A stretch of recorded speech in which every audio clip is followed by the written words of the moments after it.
Good morning, class 12. Welcome to our e-learning class. Let us continue the chapter Alternating Current, and we were discussing AC connected to a coil, AC connected to an inductor. Okay. Today we shall discuss AC connected to a capacitor. Okay. At first we have studied AC alternating current connected to a resistor, alternating current connected to a coil. Now today we will discuss alternating current connected to a capacitor of capacitance C. Before that, let us solve a problem based on AC connected to a coil or inductor. Okay, this is a very simple problem. Okay, you can see this. A pure inductor of inductance, मतलब L हो गया ये 25 milli henry, okay, is connected across a source of 220 volt. Find the inductive reactance and RMS current through the circuit if the frequency of the source is 50 Hz. If the frequency of the source is 50 Hz. ठीक है? You just note down this question. This is what is given here. Given L, inductance is given. Okay. Inductance is given 25 millihenry. Okay. And peak voltage, I think RMS, VRMS is given. फिर मैं बता रहा था कि जो 220 voltage given रहता है ये root mean square voltage given रहता है, पीक कभी नहीं गिवन रहता है. ठीक है, इसको मल्टीप्लाई करेंगे रूट 2 से वो पीक वोल्टेज आ जाएगा. ठीक है, तो ये आपको दिया है 220 वोल्ट्स. ओके, और क्या गिवन है, और फ्रीक्वेंसी गिवन है 50 hertz.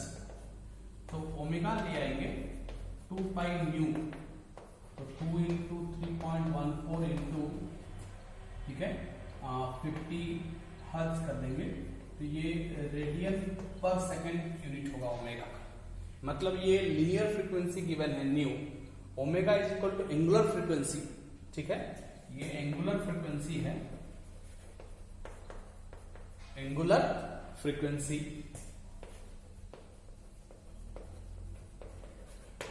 2 pi into linear frequency, तो 2 pi into 3.14 into 50 hertz linear frequency given है. क्वेश्चन में गिवन है 50 हर्ट्ज लीनियर फ्रीक्वेंसी. ठीक है, तो ये ओमेगा है, एल है, तो हम फाइंड करेंगे XL पूछा गया है, inductive reactance.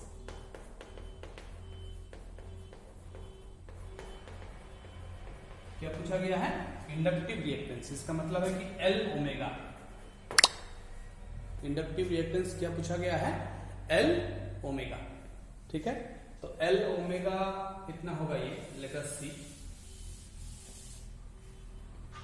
L omega XL is equal to L omega. ठीक है, L इज 25 मिली हेनरी, मतलब 10 टू द पावर -3 है. तो 25 into 10 to the power -3 into omega. Omega is 2 into 3.14 into 50. ठीक है, ये क्योंकि इंडक्टिव रिएक्टेंस है, it place the same role as resistance. तो ये इंडक्टिव रिएक्टेंस जो L ओमेगा है, इसका ऐसा यूनिट ओम होगा. रेजिस्टेंस का यूनिट जो होता है वो XL का भी यूनिट वही होता है. रेजिस्टर में रेजिस्टेंस का काम जो है, और एक कॉइल में इंडक्टिव रिएक्टेंस का वही काम है, L ओमेगा. ठीक है, तो ये आपको लगभग आ जाएगा, दिस विल कम 7.85 ओम. क्या आ जाएगा ये? 7.85 ओम आ जाएगा. ये इंडक्टिव रिएक्टेंस है.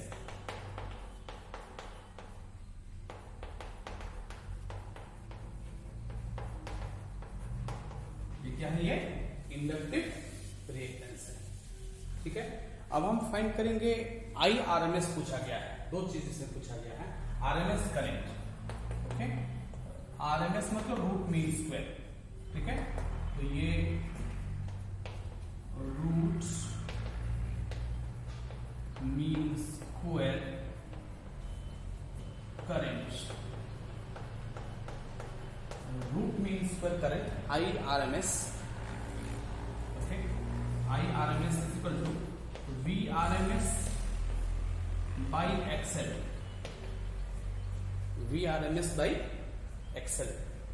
ठीक है, तो VRMS है, this is 220 volt divided by 7.85 ओम. ठीक है, तो this will come 28.02 एम्पियर.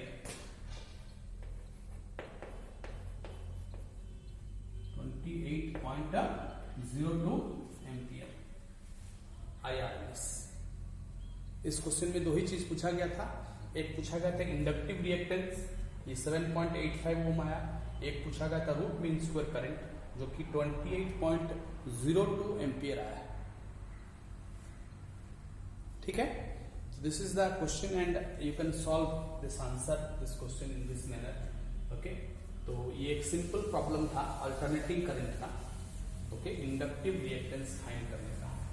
ठीक है, अब हम लिखेंगे alternating current connected to a capacitor.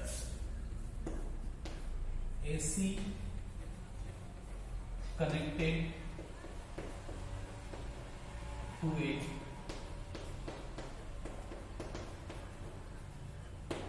capacitor.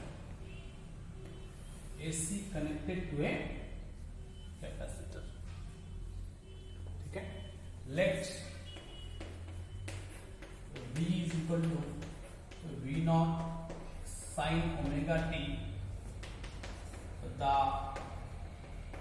AC voltage connected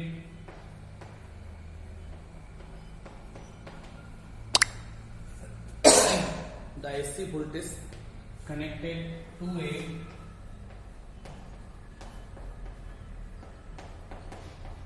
capacitor. AC voltage connected to a capacitor.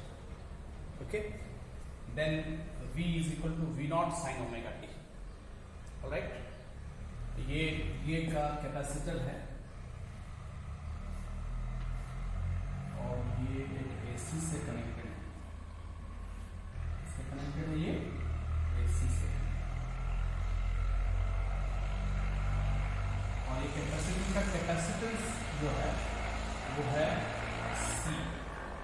Capacitor का कैपेसिटेंस क्या है? C.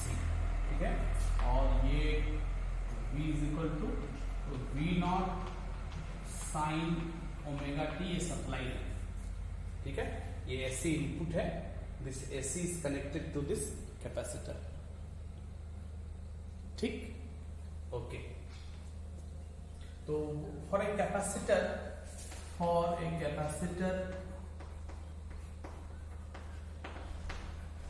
okay, we know that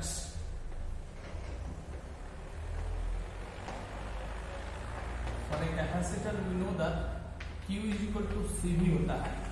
तो V is equal to Q is equal to CV है. ठीक, Q is equal to क्या है?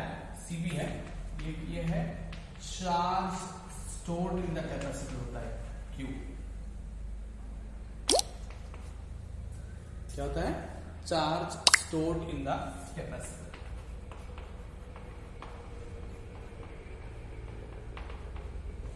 Charge stored in the capacitor है. देखिए, दोनों साइड में अगर हम डिफरेंशिएट करेंगे, dq बाई dt करेंगे तो dc voltage as a function of time divided by dt. ठीक है, तो ये हो गया दोनों साइड q था तो dq बाई dt हो गया. इधर ये c कांस्टेंट है तो ये dv बाई dt हो गया. Voltage as a function of time, क्योंकि फ्लक्चुएटिंग वोल्टेज है ये, अल्टरनेटिंग करंट है ये.